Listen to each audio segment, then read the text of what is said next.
फलटणमध्ये पुन्हा व्यापाऱ्याला मारहाण 2 दिवसात 2 घटना. गावगुंडांचा बंदोबस्त करण्याची व्यापारी असोसिएशनची मागणी.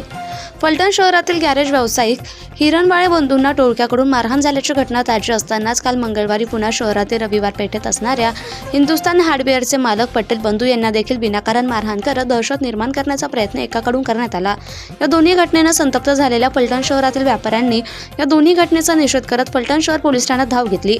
फलटण शहरात दिवसेंदिवस व्यावसायिकांना मारहाणीच्या घटना वाढत असून यामुळे व्यावसायिकांबरोबरच सामान्य नागरिक देखील दहशतीच्या छायेत आहे. तरी या गावगुंडांचा बंदोबस्त करण्यात यावा अशी मागणी पोलीस अधिकाऱ्यांकडे करण्यात आली. यावेळी फलटण शहर व्यापारी असोसिएशनचे सदस्य उपस्थित होते.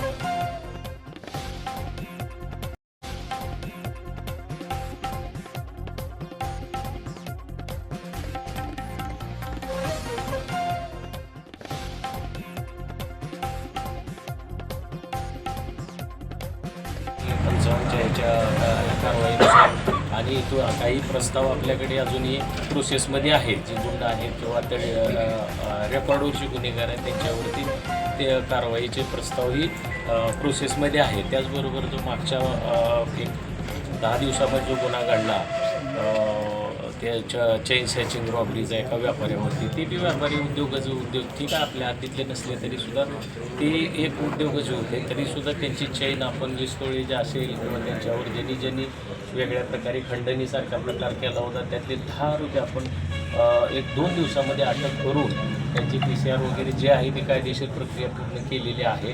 त्यांच्यावरही चांगल्या प्रकारे त्यामध्ये रेकॉर्डवरती गुन्हेगार आहेत. आता ह्याच्यामध्येही काय रेकॉर्डवरचे आहेत त्या पद्धतीनेच त्यांना ट्रीट केलं जाईल. आणि कालचा जो प्रकार झाला तोही आरोपीला आपण तात्काळ 10-15 मिनिटामध्येच आपल्या गुन्हे शोध पथकाच्या अंमलदारांनी आणून जी कायदेशीर प्रक्रिया आहे त्याच्यामध्ये करतोय आपण त्यांच्यावरती. व्यापारी बांधवांनी त्याप्रमाणे तक्रार आपण सांगितल्याप्रमाणे दिलेली आहे. तर इथून पुढेही अगदी बरोबर आहे तुमच्या अपेक्षा आहेत, त्या अपेक्षाला निश्चितपणे पोलीस प्रशासन उतरेल आणि त्या पद्धतीनं आपण करतोय. पायी पेट्रोलिंग वगैरे सायंकाळी आमचं असतंय, सकाळची नाकाबंदी असते. त्याचबरोबर आम्ही स्वतःही फील्डवर राहून आम्ही 2-4 दिवसापासून ज्या आवाज करणाऱ्या गाड्या आहेत किंवा ते सायलेन्सरच्या गाड्या आहेत ते सुद्धा आपण आमची कारवाई करतो. त्याची एक सविस्तर प्रेस नोटही आपण जारी करणार आहोत.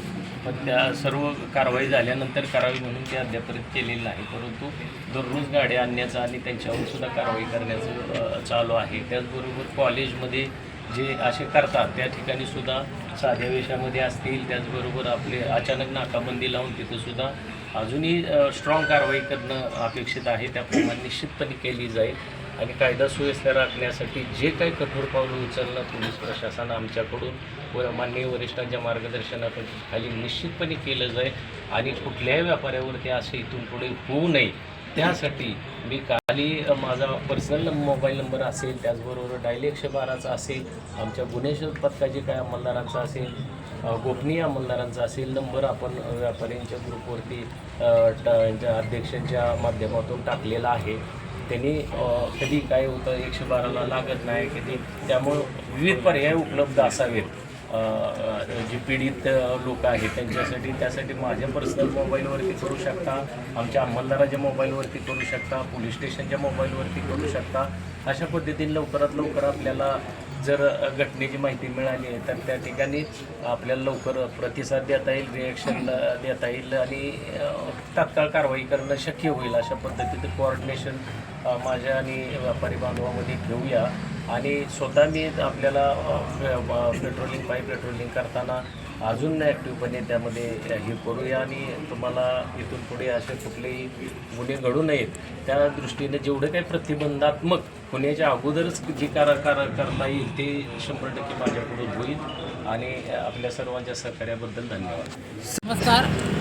व्यापारी भाजप आघाडीचा अध्यक्ष या नात्याने मी आपणाला एक निवेदन करू इच्छितो की फलटण शहरामध्ये परवा एक शंकर मार्केटमध्ये एक प्राणघातक हल्ला झाला होता. तो खूपच निंदनीय आहे आणि तोच हल्ला घडत असताना परत 2 दिवसांनी हिंदुस्तान हार्डवेअरचे मालक पटेल ग्रुप यांच्यावरसुद्धा एक शिवीगाळ आणि आवारच्या शिव्या देणे, त्यानंतर त्यांना धक्काबुक्की करणे असे प्रसंग घडलेले आहेत. तर या सर्व दोन्ही प्रसंगामुळे फलटण व्यापार पेठेमध्ये एक भीतीचं वातावरण तयार झालेलं आहे, एक दहशतीचं वातावरण तयार झालेलं आहे.